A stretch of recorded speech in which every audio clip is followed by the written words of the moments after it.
Oh, well, you can go ahead and get my money back because I can't do nothing with that. Hey guys, welcome back to my channel.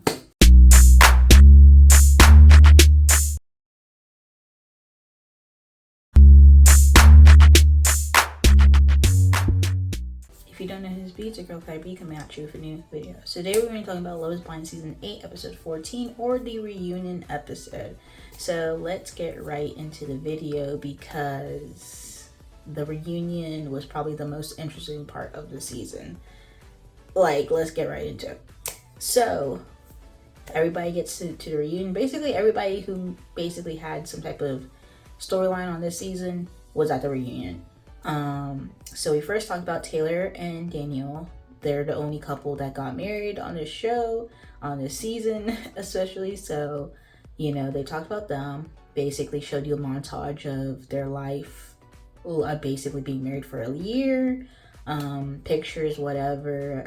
Later on, we find out that Daniel got Taylor's eyes tattooed on his chest, where we see, you know, he actually, you know, unbuttoned his, you know, dress shirt to show us. And then basically that was kind of it. You know, they're living a life, they, you know, having fun, laughing, still basically in good spirits with, you know, being with each other. Later on we circle back to them and we find out that Daniel's mother had some type of cancer, leukemia, and that, you know, during the holiday season, you know, that was going on, so they didn't get to, like, you know, celebrate Christmas as, you know, as how they wanted to. We find out that, you know, his father was staying at Taylor's brother's house. Like, that's how, like, close-knit their family has become. And I mean, it was really sweet because, you know, it just shows you that their family are all in each other. Like, once you guys are married and you're like, this is the real deal for them. So, because I mean, we saw it from where, you know, Daniel's mother came to Taylor's, you know, wedding fitting, whatever. Like, we saw when the parents pull up to Taylor's house. Like, we saw how involved and, like, supportive they are of Daniel and vice versa. Like, so, you know, very nice union. Glad for them, happy for them. And, you know, good for Taylor and Daniel. We find out also that, you know, his mother is cancer-free, so thank God. So continue on to the next couple. We talked about Virginia and Devin. So Virginia basically gives us the tea that, you know, after the wedding, she had reached out to Devin, gave him calls, whatever, and I guess it was like he wasn't answering, kind of ghosting her. Also the fact that she said one of the reasons why she didn't say yes at the altar was that his political views. About his core values, something that he did not want to talk about on camera. I still to this day don't really feel comfortable telling you Devin's views, but I will be really clear about mine. Okay. I 100% support the LGBTQ community. I also believe that women should have the decision to choose if they want to have an abortion or not. I also believe that different religions should be valued, that is our different ways of communicating to God, like different languages. And these were really important things to me. We saw my diverse group of people come to my wedding. I have Muslim family members. So the fact that he had a check for $1,000, what's it called, 3-4 days before the wedding, his mother basically said something about it, but when she was waiting for, you know, Devin to say something about it, he didn't tell her. So she was just like, it's kind of sketchy that you have a check for $1,000 and you're not telling your future wife, essentially to be, about it. So I guess those two in a combination, and I guess his political views, that they never really talked about it on TV, but basically her saying what she said at the reunion, how he's basically more conservative, you know, all that, so on. And, you know, she's more liberal with it. You know, that kind of played a role. He basically just said, like, you know, he's open to everybody, you know, try to defend himself. But then also the whole ghosting situation, he basically said it was the other way around, how Virginia ghosted him and he told the girls about it. But Virginia's like, I have not spoken to you for an entire year. So like hearing this tune is kind of crazy because I'm like, I have reached out to you, you know, see what was going on, da da da da. You know, she might have wanted to spin the block back. I don't know, give him an extra chance. I don't know. But, you know, him being in his feelings, and then he said that, you know, what went down between both families, you know, that didn't happen. So that's basically it for Devin in Virginia. He still says that he has love for her, blase. You know, it is what it is. Next couple that we talk about is Sarah and Ben. So with Sarah and Ben, after the wedding, Sarah actually dated Ben for 2 weeks. That's what she said. That's what came out of her own mouth. She dated Ben for 2 weeks. They were living together as well. So they were living together, stayed with him for 2 weeks, whatever. Prior to the wedding, they had a, you know, plan that, you know, since she's a nurse, a travel nurse, that she's going to go to Nashville. So thinking that Ben's going to be in the picture as well, she asked Ben if he's going to come, He did say sure, whatever. And I think he was going to drive up there to Nashville, 12-hour drive, whatever, from Minneapolis. So she was like, okay, well, after this, I'm going to Nashville. You know, Ben's going to meet me up there. We're going to live there together, blase. So Ben, I guess, he's saying like the weekend before, I guess, whatever happened between Sarah and him, I guess it wasn't good going forward. So he basically didn't show up to their pre-mentioned plan of going to Nashville, and basically, you know, haven't really reached out to her. So all he did was apologize, and his apologies felt scripted to her. Like, it felt like very rehearsed, whatever. Like, he had like 3 or 2 apologies texted out to her that felt scripted. So then she later mentions that he got help from a pre-cast member, and the cast member was Jimmy. Okay, the Jimmy that Jessica was like, oh, you need an EpiPen, that Jimmy. He got basically advice that before the reunion, they should be on good terms or whatever, hash whatever they need to hash out, whatever, and so on. So he was just like, you know, you gave me 3 rehearsed apologies because you got advice from Jimmy about how to handle the reunion. And he basically ghosted her on going to Nashville and all that stuff. So there we have it. She's gave him another chance after the whole saying no at the wedding. So I'm just like, yeah. They asked him about like, why couldn't you remember what your church's views were? Like, did you not remember? Like, what's going on? Like, you know, he basically said like, you know, in those moments he should have been more like trying to understand, or, you know, more questions about these things instead of just kind of like being, you know, passe about it. But yeah, Sarah gave him another chance. He blew the other chance, but it's probably because of miscommunication, because he was like, he thought whatever happened between him and Sarah, that Sarah's basically done with him. So he was like, if we're basically over, I wouldn't really expect you to want me to come to Nashville with you and live in the same apartment with you, like, if we're not together anymore, if we're not dating anymore, you know what I'm saying? So I mean, I see his point of view with that little situation. You know, if you're over, why would I come all the way 12 hours drive to, if we're not together? And she was like, well, I left this conversation another way. I thought we were together and you just ghosted me. So she was like, you know, the TikTok about him made perfect sense because this is what he basically did to her. So there we have it with Sarah and Ben. Next couple is Joey and Monica. Another situation where miscommunication, all that lack of situations happen. So Monica basically, you know, owned up that she never told Joey that she loved him, and vice versa. They never told each other that they loved each other, which is kind of like, if you never said those words to each other, why would you even be getting married?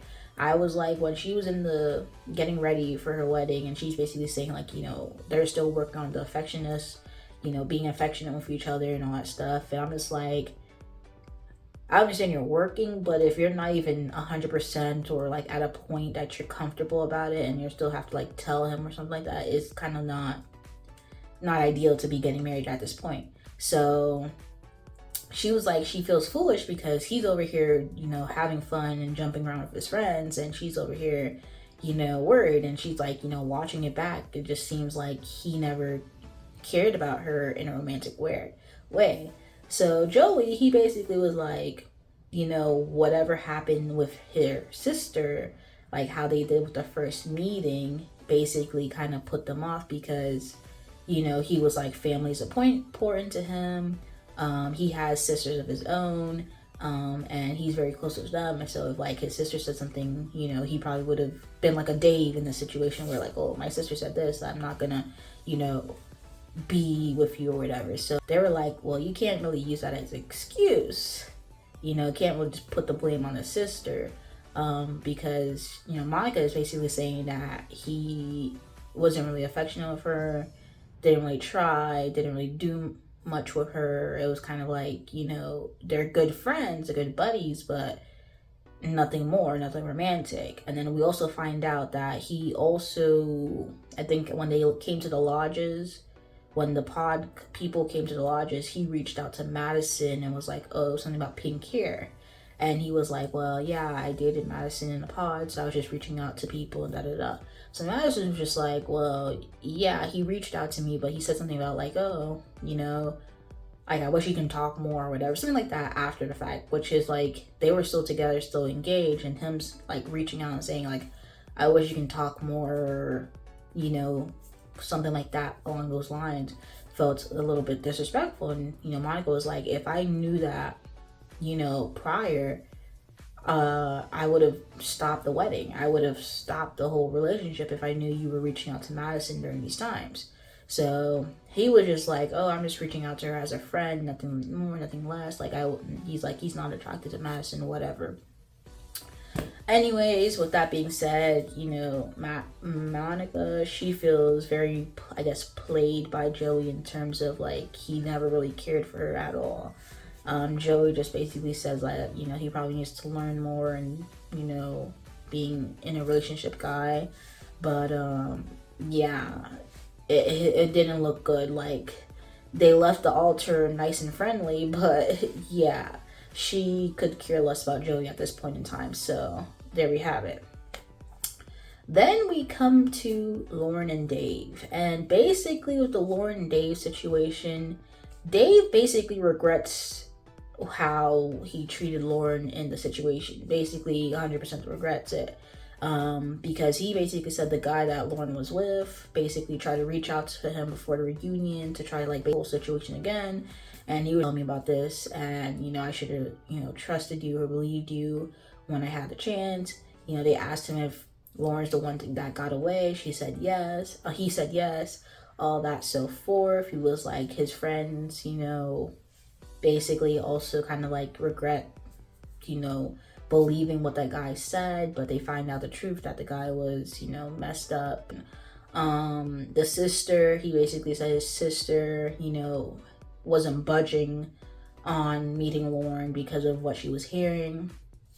But I'm assuming that she does regret, not meeting her, whatever. Also, he basically just said like he still loves Lauren, whatever, regrets how things went down and the one that got away.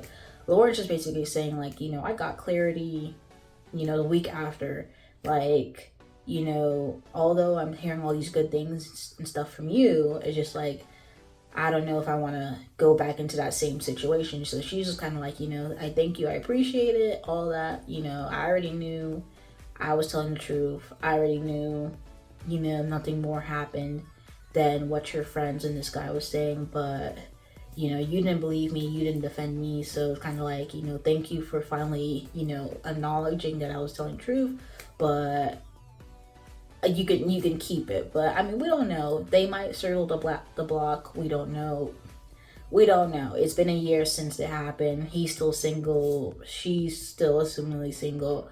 We don't know. But I think Lauren's done. He's kind of just like regretting everything that happened. So that's it for them. So then, after all of that, we get to Madison Mason. So Mason is just like, Madison is kind of manipulative in the pods, like watching it back, she's manipulative. I believe that what she did by basically outing Meg to basically saying like, oh, she was the only person that he was talking to, or she was talking to, and da da da, and like that's her number one, and it's telling him that on behalf of Meg, when Meg didn't even know that was going on. I think just because she wanted him to move closer to Meg. But I'm just like, he's on a date with you, so I mean, unless you make it in plain words that you should, like, he should pick Meg and not you, he was thinking that he should have picked you or make some type of like commitment to you, and that's why he said the commitment thing. So he said that he felt pressured to say he felt committed to you, and he wasn't forced but felt pressured. That's his thing. And I feel like that is where Madison was wrong, because she should have made her words plain and simple, like, although I am dating two people, I'm feeling more closer to Alex, so I feel like you should focus on your other connection. Like, something like along those lines. She didn't do that. She was basically kind of like beating around the bush, and he thought, he should be more forthcoming, with who he liked, or, applied pressure to the situation. And, he did that to the wrong person. So, and he took it back after, she dumped him. So he was like watching it back, and she was like, when you were dating Alex, you were more on Alex than you ever gave me. So it was like, it felt like I was getting played. Now, the thing about that is that to the viewer, it did seem like right out the gate that she was really more on Alex, like giving him the stuffed animal, having these like deep long talks with him. It just felt like she was more in with him than Mason. I mean, even though she is dating two people, it didn't even seem like at one point she was leaning more towards Mason or not. I feel like she was more getting towards Alex. So, Meg tried to pipe in some receipts on Alex and basically saying like, Alex is basically not your friend. I don't know why Meg and Mason are trying to defend Alex in some type of way, because she's like, Alex is talking about you behind your back. Like, he is not your friend. He's not your buddy. Like, why are you even defending this man? So really, Madison was just like, the target from all three sides. So, I feel like in the terms of Madison and Mason, she did Mason Meg dirty a little bit, just a tad. But Alex, whatever that happened with her and Alex, I feel like she is telling the truth on the Alex part. Like, she, her basically saying that, when they met at the lodges, and still having the receipts about that with the, her pictures, receipts about that. I mean, it might be some truth to that. Like, he might be talking about them behind their backs. So there we have it. That was the reunion. That was the tea. That was the, what happened on. Then next thing you know, we had AD from season 6. AD from season 6. She came back with Ollie from Love Island UK. I mean, I'm saying Love Island. Love is Blind UK. Her and Ollie came out. She's basically in a relationship with him. So that's what we know. So then we see on the teleprompter or whatever, the little screen, that they were doing promo for Perfect Match season 3. Which is funny because I'm just like, we didn't know about them before Perfect Match. And the thing is, Perfect Match didn't even air yet. So like, why are we spoiling, the pairings or who gets together with who? But yeah, they came out, they did a promo for Perfect Match season 3, and then we see that Ollie proposed to AD. So they're engaged. Perfect Match was filmed a year ago. They're already engaged, so we already know that they're going to be a pair. They're together in real life and planning a wedding. So everybody was so happy for AD, because after what happened to her and Clayton, it just felt like, she deserved to find her, true one and only, okay? So, Ollie definitely seemed like he changed from, Love is Blind UK. So, happy for both of them. They're engaged. Like, they had just announced it on the reunion, so I was like, okay. After the announcement, they did after the announcement, they did some type of musical guest, which I'm just like, the budget went up this season, because when have we ever had a musical guest? Like, when? But, you know, they had a musical guest. They basically were just celebrating their 5-year anniversary. That was basically the reunion episode. You know, congrats again to Taylor and Daniel. They're basically only couple out of this. I don't really see any couples really reuniting or getting together, to be honest. Anyway, guys, that was, you know, episode 14, finale reunion. So if you guys like the video, comment down below, let me know your thoughts, comments, concerns. You subscribe to our channel, subscribe. Anything you guys watching this video, peace.